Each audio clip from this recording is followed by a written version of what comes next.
La période de confinement touche à sa fin. Monsieur le Premier ministre a énoncé des règles, notamment concernant les crèches et les écoles. Celles-ci vont être ouvertes, mais il va y avoir des obligations de respect, d'accueil et surtout de respecter les règles sanitaires. Bonjour, comme disait Monsieur le maire, donc, la vie va reprendre son sens à Narbonne et un peu partout en France. Donc, concernant les crèches vont rouvrir à partir du 11. Mais avant ça, un travail des services d'hygiène, un travail des salariés de la collectivité pour nettoyer, désinfecter tous ces établissements. L'accueil se fera par un principe que préconisent les services de l'État. Nous aurons 10 enfants par section dans nos crèches. La priorité sera à ce que les parents travaillent dans le milieu de santé ou dans le milieu des pompiers, des policiers, mais aussi aux parents qui reprennent l'activité professionnelle, qui reprennent leur travail essentiel.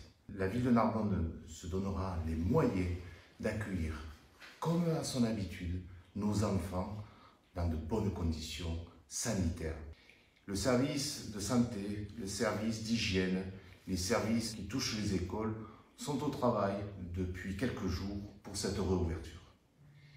Vous avez entendu notre Premier ministre, il y aura 15 élèves par classe. Ces 15 élèves, les parents seront saisis par l'Éducation nationale, mais le seront aussi par la ville de Narbonne, de façon à optimiser cette organisation-là. La ville s'engage, comme elle le fait à son habitude, d'ouvrir les écoles de 7h30 jusqu'à 18h30. Et en revanche, il y a des choses qui vont changer dans cette organisation. Les 15 enfants que nous allons recevoir par classe, les parents devront fournir le repas à leurs enfants. Nous ne pouvons pas aujourd'hui encore ouvrir les centres de restauration pour des problèmes que vous avez entendus, que vous connaissez, notamment sur le transport, sur la proximité d'un enfant à un autre, tout cela dans des bus. Ce n'est pas possible à ce jour. La ville de Narbonne met tout en œuvre, comme je vous le disais, pour accueillir dans de bonnes conditions d'hygiène ces enfants. Les conditions sanitaires seront respectées scrupuleusement. Il y aura du gel hydroalcoolique, les enfants se laveront les mains. Il y aura les enseignants, mais aussi les ATSEM et le personnel de la collectivité qui veilleront à tout ça. Chaque fois qu'on accueillera 15 enfants dans une classe et qu'il y en aura 15 nouveaux, on nettoiera la classe, on désinfectera tout le matériel qu'il y a dans la classe. Les conditions seront maîtrisées, les conditions seront respectées pour accueillir nos enfants dès la rentrée. La rentrée se fera en 2 temps. Le 11, c'est le corps enseignant, c'est une pré-rentrée avec le personnel de la collectivité. Nos enfants seront accueillis à partir du mardi 12. Concernant les centres de loisirs mercredi.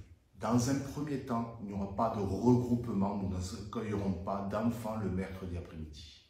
Il faudra vous organiser comme vous vous êtes organisé durant cette période de confinement. Là, la ville met tout en œuvre, la ville fera sa rentrée pour un meilleur avenir pour nos enfants. La sortie de la période de crise est un moment important pour, d'une part, travailler et en même temps être tranquille par rapport à l'accueil de nos enfants. La ville, comme Jean-Paul César, l'adjoint à charge de la scolarité, de l'enfance et de la jeunesse, va tout mettre en œuvre pour que vous soyez sécurisés comme vos enfants vont l'être. Merci, merci de faire confiance à votre ville, merci de respecter les gestes barrières à la maison mais aussi en dehors.